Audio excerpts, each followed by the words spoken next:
Ni kweli unayo maono, ni kweli unazo ndoto, lakini swali langu, unazikamilishaje hizo ndoto zako? Unakamilishaje hayo maono yako?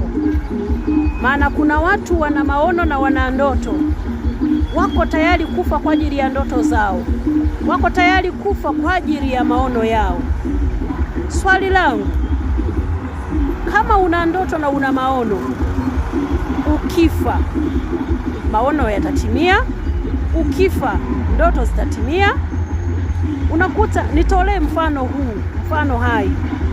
Unakuta kuna mwanamke anampenda sana mume wake, anapenda sana, au mtu tu anampenda sana hawala yake, yuko tayari kupambana hata kufa kwa ajili ya huyo hawala.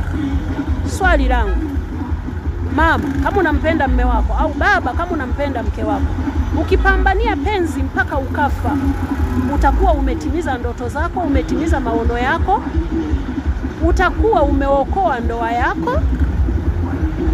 Mimi hapo huwa sina majibu, lakini niseme tu, kuanzia leo tarehe 26 kanisani kwetu tuna maombi.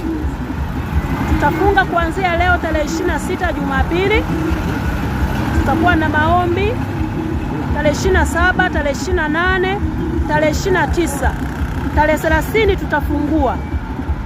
Njoo tuombe. Unayo maono, unazo ndoto, njoo tuzipambanie kwa ajili ya kumuomba Mungu ili utimize ndoto zako, ili utimize maono yako, kwa faida yako na kwa faida yetu pia, na kwa jamii nzima na kwa familia yako. Asante, Mungu akubariki. Ni kweli unayo maono, ni kweli unazo ndoto, lakini swali langu, unazikamilishaje hizo ndoto zako? Unakamilishaje hayo maono yako? Maana kuna watu wana maono na wana ndoto, wako tayari kufa kwa ajili ya ndoto zao, wako tayari kufa kwa ajili ya maono yao. Swali langu, kama una ndoto na una maono, ukifa maono yatatimia, ukifa ndoto zitatimia. Unakuta, nitolee mfano huu, mfano hai. Unakuta kuna mwanamke anampenda sana mume wake, anapenda sana, au mtu tu anampenda sana hawala yake, yuko tayari kupambana hata kufa kwa ajili ya huyo hawala.